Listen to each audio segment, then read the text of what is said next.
Assalamu alaikum, welcome to my channel. Today we are going to discuss the play The Caretaker by Howard Printer. First of all, there is a small introduction of the writer. Howard Printer जो है 10 अक्टूबर 1930 में हैकने में पैदा हुए थे। ये British play right, screen writer, director और actor थे। पिंटर ने अपना जो प्ले राइट का कैरियर है वो 1957 में स्टार्ट किया था। इन्होंने नोबेल प्राइज भी लिटरेचर में जो है विन किया था 2005 में। इनकी जो डेथ हुई थी लिवर कैंसर की वजह से हुई थी 24 दिसंबर 2008 में। अब हम केयर टेकर के बारे में सर ओवरव्यू ले लेते हैं। केयर टेकर जो है ये प्ले जो है एक नेचुरलिस्ट या आप कह लो कि रियलिस्ट प्ले है, जिसमें जो एलिमेंट है ट्रेजिक कॉमेडी के पाए जाते हैं। ट्रेजिक कॉमेडी क्या होता है? जिसमें ट्रेजिडी और कॉमेडी दोनों एलिमेंट्स पाए जाएं। इसके बाद ये जो है द केयर टेकर ये लिंक करता है थिएटर ऑफ एब्सर्ड से, और इसे अक्सर सैमुअल बेकेट के प्ले को वेटिंग फॉर गॉडट पे के साथ कंपेयर किया जाता है। ये जो है द केयर टेकर प्ले ये 3 एक्ट पर मुश्तमिल है और ये पब्लिश हुआ था और फर्स्ट प्रोड्यूस हुआ था 1960 में, और इसकी जो ओरिजिनल लैंग्वेज थी वो थी English. Now move towards the character list. सबसे पहले जो मेन कैरेक्टर है वो है ऑस्टन। ऑस्टन जो है वो है ओल्डर ब्रदर है माइक का। ये बहुत ज़्यादा शाय रिजर्व किस्म का इंसान है और ये जो बात करता है अटक अटक के। छोटा था तो इसे जो है हेलुसिनेशन होती थी। हेलुसिनेशन क्या होता है कि सामने कुछ नहीं होता, पर जो इंसान है अपने माइंड में ऐसी ऐसी चीज़ें इमेजिन करता है जो रियलिटी बेस्ड नहीं होती। और ये जो है यही डेविस को जो है जॉब ऑफर करता है। डेविस कौन है वो भी आगे पता चलता है। सेकंड जो कैरेक्टर है वो है माइक का। माइक जो है वो यंगर ब्रदर है ऑस्टन का। ये बहुत ज़्यादा इंटेलिजेंट और एम्बिशियस है। ये अपने भाई की माइक ऑस्टन की बहुत ज़्यादा केयर करता है। जो थर्ड कैरेक्टर है वो है डेविस का। डेविस जो है ये आप कह लो एक ट्रैम्प है कि इधर उधर घूमने फिरने वाला, जिसकी कोई फैमिली का पता नहीं होता, कुछ नहीं। और ये सोते टाइम बहुत ज़्यादा आवाज़ करता है। और इसकी जो है जहाँ जॉब करता था उधर इसकी फाइट हुई थी, तो फिर ऑस्टन जो है उसने उसे उधर से सेव किया था और इसे जो है अपने घर लेके आया था। इसे केयर टेकर की जॉब ऑफर की थी। और ये जो है डेविस है, इसका कैरेक्टर बहुत ज़्यादा लाउड है, एरोगेंट है, और ये जो है अपने आप में ही रहता है। अब समरी की बात करते हैं। समरी जो है इस तरह स्टार्ट होती है कि सबसे पहले इसकी सेटिंग बताई हुई है कि ये एक रूम है एक घर में, जो कि वेस्ट लंदन में है। 1950s का टाइम है और मौसम जो है वो विंटर है। प्ले स्टार्ट होता है कि माइक जो होता है ना वो बेड पे बैठा होता है रूम में। इतनी देर में वो आवाज़ सुनता है कि जो डोर है वो ओपन हुआ है, फिर जो है उसे बंद भी कर दिया गया है और किसी की उसे आने की आवाज़ सुनाई देती है। इतने में जो माइक होता है ना वो उधर छूट के चला जाता है। ऑस्टन और डेविस की एंट्री होती है रूम में। डेविस जो है एक वोल्ट ट्रैम्प है। ऑस्टन जो है उसने डेविस की हेल्प की होती है कि जहाँ वो जॉब करता था उधर उसकी फाइट हो गई थी, तो फिर जो ऑस्टन है वो उसे उधर से ले आया था। ऑस्टन जो है वो डेविस को कपड़े देता है, जूते देता है, उसे रात गुजारने के लिए अपने घर में जगह देता है। वो कहता है कि तुम इधर चाहो तो रह सकते हो। डेविस की बात की जाए तो डेविस जो है बहुत ज़्यादा लाउड है, ओपिनियटेड है, और जो है कंप्लेंट्स करता है। वो बहुत ज़्यादा कंप्लेंट्स करता है ब्लैक के बारे में और बाकी सारी रेसेस के बारे में। मतलब कह लो कि वो रेसिज्म पे बहुत ज़्यादा बिलीव करता है, बट समझता है वो उनको मतलब कहता है कि इन्हें तो दुनिया में होना ही नहीं था चाहिए। ऑस्टन इसके मुकाबले में जो ऑस्टन है वो बहुत ज़्यादा शर्मिला किस्म का, बहुत ज़्यादा रिजर्व रहने वाला इंसान है। डेविस जो है वो उसकी ऑस्टन की जो है ऑफर एक्सेप्ट कर लेता है कि वो ठीक है, वो इधर रात रह लेगा। अगले दिन क्या होता है, ऑस्टन जो होता है डेविस को कहता है कि तुम रात को सोते टाइम तुमने बहुत ज़्यादा शोर किया था, मतलब तुम नींद में बहुत ज़्यादा ऊंची ऊंची बोलते हो, बहुत डिस्टर्ब करते हो। डेविस जो है वो उसकी इस बात से जो एग्री नहीं करता और उसकी कहता है कि तुम गलत इल्ज़ाम लगा रहे हो मेरे पे। इसके बाद जो ऑस्टन होता है वो कहीं जाने के लिए तैयार होता है। वो डेविस को कहता है कि तुम चाहो तो इधर रुक सकते हो। डेविस होता है वो कहता है कि मुझे जो है मुझे तो जाना है, मुझे भी कहीं कोई जॉब वगैरह ढूंढनी है। इतने में क्या होता है, जो ऑस्टन होता है चला जाता है। माइक जो है, माइक की अब एंट्री होती है। माइक जो है डेविस के साथ जो है बहुत ज़्यादा कह लो कि अजीब गरीब किस्म के उससे सवाल पूछता है और उससे बोलता है कि तुम्हारा इरादा क्या है, वट इज़ योर गेम, कि तुम्हारी गेम क्या है, तुम क्यों इधर आए हो। क्योंकि वो जो है जो ऑस्टन है ना वो बहुत ज़्यादा इनोसेंट है, वो बहुत ज़्यादा बहुत जल्दी लोगों पे बिलीव कर लेता है। इसीलिए उसने जब डेविस को बुरी हालत में देखा तो उसे फटाफट अपने घर ले आया और उसकी हेल्प करने के लिए तैयार हो गया। माइक जो है वो उससे बहुत अजीबोगरीब स्ट्रेंज क्वेश्चंस पूछता है और उस पर डिफरेंट डिफरेंट टॉपिक्स के ऊपर उसके साथ उसकी डिस्कशन होती है। ये जो माइक की बातें वो डेविस को जो है इरिटेट करती हैं, फ्रस्ट्रेट करती हैं। उसके बाद जो माइक है वो उसे कहता है कि अगर तुम इस घर में रहना चाहते हो तो तुम्हें इसका रेंट पे करना पड़ेगा, इस रूम का। ऑस्टन जो है जब वो वापस आता है तो वो डेविस को कहता है कि मैं तुम्हारा बैग लेके आया हूँ। तो माइक जो होता है इतने में माइक जो है वो चला जाता है। डेविस कहता है ये बैग तो मेरा है ही नहीं, और वो इससे परेशान हो जाता है। ऑस्टिन जो है वो डेविस को कहता है कि तुम जो है इधर रुक सकते हो और इधर केयर टेकर का काम कर सकते हो।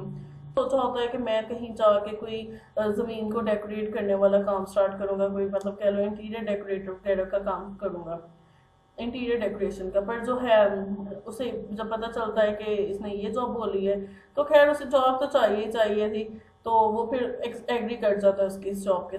इसके बाद क्या होता है, रात का टाइम होता है, जो माइक होता है ना वो वैक्यूम क्लीनर को जो है ना ऑन कर देता है, कि जिसकी वजह से जो डेविस होता है बहुत ज्यादा डर जाता है कि पता नहीं ये क्या हो गया, किस चीज की आवाज है।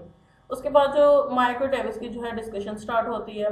माइक है वो डेविस को कहता है कि अगर तुम्हें इधर रहना है तो तुम्हें अपने बारे में बताना चाहिए कि तुम कौन हो, तुमने हमें अपने बारे में कुछ भी नहीं बताया। तो डेविस जो होता है वो कहता है मैं प्रॉमिस करता हूँ मैं सिटकप जाऊंगा। सिटकप जो है ना वो जगह का नाम है जहाँ वो कहता है अकॉर्डिंग टू डेविस कि मैं उधर से बिलोंग करता हूँ, तो मैं उधर जाऊंगा तो उधर से जाके अपने जो पेपर्स हैं वो ला के तुम लोगों को दे दूंगा, ताकि तुम लोगों को क्लियर हो जाए कि मैं कहाँ से बिलोंग करता हूँ। अगले दिन जब होता है, उसने बोला होता है कि मैं अगले दिन जाऊंगा और जाके उधर से अपने लेके आऊंगा डॉक्यूमेंट्स।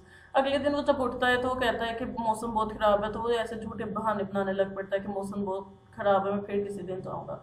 फिर जो ऑस्टिन है वो डेविस को बताता है कि जब वो छोटा था तो उसे जो है हेलुसिनेशन हुआ करती थी, तो उसके जो फिर उसे मेंटल फैसिलिटी में रखा गया था उसकी मर्जी के बगैर, और उसे इलेक्ट्रिक शॉक्स दिए गए थे उसकी माँ के कहने पे, मतलब उसकी माँ एग्री कर गई थी कि ठीक है उसे इलेक्ट्रिक शॉक्स देने चाहिए।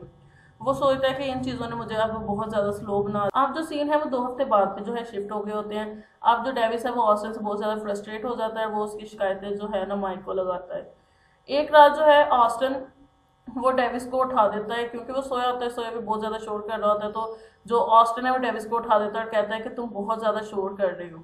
तो इस पे जो डेविस है वो बहुत ज्यादा गुस्से में आ जाता है। वो ऑस्टिन को उसके जो ट्रीटमेंट उसे बचपन में मिला था उस पर बहुत ज्यादा उसे प्रोवोक करता है, उसे बहुत उसका मजाक उड़ाता है, उसको बहुत बुरा भला कहता है। ऑस्टिन जो है वो बस खामोशी से इतना कहता है कि तुम अब इधर मजीद काम नहीं कर सकते, तुम जो हो तुम इधर से चले जाओ। जो डेविस है वो उसे कर्स करने लग पड़ता है, उसे बहुत ज्यादा रूड बात करने लग पड़ता है, और वो कहता है कि मैं इसके बारे में माइक से बात करूंगा, मैं तुम्हारी बात नहीं मानता।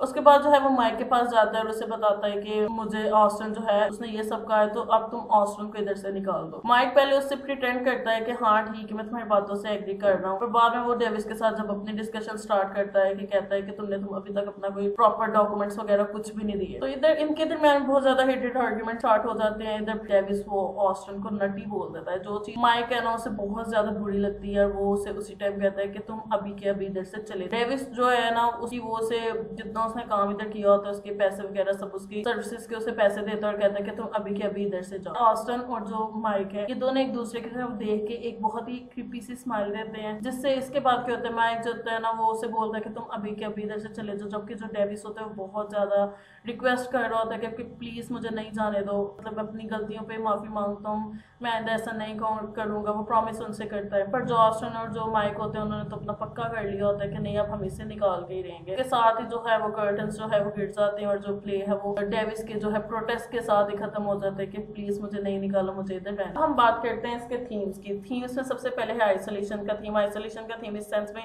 आएगा कि जो ऑस्टिन का कैरेक्टर उसे देखा जाए तो अपने आप को बहुत ज्यादा आइसोलेट फील करता था और वो वैसे भी दुनिया के साथ कट ऑफ करके रहता था। ये जो प्ले है ये भी एक रूम के अंदर दिखाया गया, इसमें 3 कैरेक्टर्स के अलावा कोई और कैरेक्टर नहीं दिखाया गया। और इधर ये भी बताया गया है कि मतलब कि वो जो भाई हैं ऑस्टिन और माइक ये आपस में इतनी बात नहीं करते, तो ये चीज़ जो है क्लियरली शो करती है उनके आइसोलेटेड बिहेवियर को। उसके बाद रेस, सेकंड थिंग आता है वो race and national origin. Race इस तरह जो डेविस होता है वो ब्लैक के साथ बहुत ज़्यादा नफरत करता है, वो सिर्फ समझता है कि जो वाइट है उन्हें इस दुनिया में रहने का हक है, बाकी तो ब्लैक्स को तो बिल्कुल भी इस दुनिया में रहने का हक नहीं, उन्हें तो कहीं दुनिया में आना ही नहीं था चाहिए। उसके अलावा उसमें नेशनल ओरिजिन का भी ये थोड़ा इस सेंस में आ जाएगा कि डेविस है वो उनके पास जॉब करने तो आ गया था पर उसने अपनी आइडेंटिटी नहीं बताई। हालांकि ये जो थिएटर ऑफ एब्सर्ड है ये इसका रूल होता है कि इसमें जितने भी कैरेक्टर्स होते हैं ना उनकी कोई भी आइडेंटिटी उसे क्लियर नहीं बताया होता, तो इस तरह ये डेविस का कैरेक्टर भी सीधा है। इवन माइक और ऑस्टिन का कैरेक्टर भी काफी हद तक इनसे रिलेट करता है। कम्युनिकेशन का कैरेक्टर आ जाएगा कि जो माइक और ऑस्टिन है ये भाई रहते एक रूम में, इनमें कोई डिस्कशन होता ही नहीं है, वो आपस में उनका जो रिलेशन है वो ब्लड का है, पर उनका जो आपस में वो एक दूसरे के साथ रहते हैं वो बिल्कुल भी कह लो कि अननोन पर्सन से ज्यादा नहीं। इसके क्लास का थीम आ जाएगा जिसमें अगर डेविस को देख लिया जाए उसके करेक्टर को कि उसने तो अपनी आइडेंटिटी का बताया ही नहीं होता उन्हें, जबकि ऑस्टिन जो माइक होता है वो बहुत डिस्परेटली जानना चाहते थे कि वो कौन है, क्या उसका है, तो इससे ये मतलब वो कहाँ से बिलोंग करता है, तो ये सब चीज़ें इसमें आ जाएंगी। उसके बाद फैमिली का आ जाएगी, इसमें जो फैमिली भी होती है बहुत ज़्यादा स्कैटर्ड होती है। ऑस्टिन और माइक ये आपस में होते तो भाई हैं, पर इनका जो रिलेशन होता है वो कोई बाय ऑडियंस हम अगर उसे देखें तो हमें उसमें कुछ भी ऐसा नजर नहीं आता कि जो वाकई लगे कि ये एक वाकई फैमिली है। तो ये भी थिएटर ऑफ एब्सर्ड की एक करेक्टरिस्टिक्स में ही आ जाता है। तो आइडेंटिटी के थीम में ये आएगा कि माइक, ऑस्टिन और डेविस इन्होंने अपनी जो परफॉर्मेंस है बहुत अच्छे तरीके से दी होती है, इन्होंने अपने कैरेक्टर्स को बहुत अच्छी तरीके से रिप्रेजेंट किया होता है, पर फिर भी वो कहीं ना कहीं अपने आप को मुकम्मल तौर पर अपनी आइडेंटिटीज बताने में कामयाब नहीं हो पाते। जबकि जो है पेंटर है वो भी इस चीज को सजेस्ट करता है कि मॉडर्न जो लाइफ है इसमें जिंदगी गुजारना, इसमें सेल्फ बनाना, एक सेंस ऑफ सेल्फ बनाना ना ये बहुत मुश्किल है, इंसान इसे मेंटेन नहीं कर पाता। जैसे ऑस्टिन को देखा जाए कि वो जो है बोल नहीं सकता ठीक तरीके से क्योंकि उसे इलेक्ट्रिक शॉक ट्रीटमेंट दिया गया था। डेविस को देख लिया जाए वो डिफरेंट नेम यूज करता है, उसके कोई आइडेंटिटी के पेपर्स नहीं होते, ये भी याद नहीं होता कि वो कहाँ पैदा हुआ था, वो लोगों को जवाब देने से डरता होता था, कतराता होता था कि मैं उन्हें क्या बताऊं, मैं कहाँ से बिलोंग करता हूँ, क्या हूँ क्या। जबकि जो माइक का कैरेक्टर है वो चाहता है कि मैं अपने जो है एम्बिशन उससे पूरा कर सकूं। उसकी ये भी एम्बिशन होता है कि वो एक फ्लैट बनाए जिसमें वो जो है ऑस्टिन दोनों भाई अच्छे तरीके से रह सके। खैर इस थीम में आप ये सब लिख सकते। इसी के साथ आज का लेक्चर खत्म करते हैं। Thank you so much for watching. Allah Hafiz.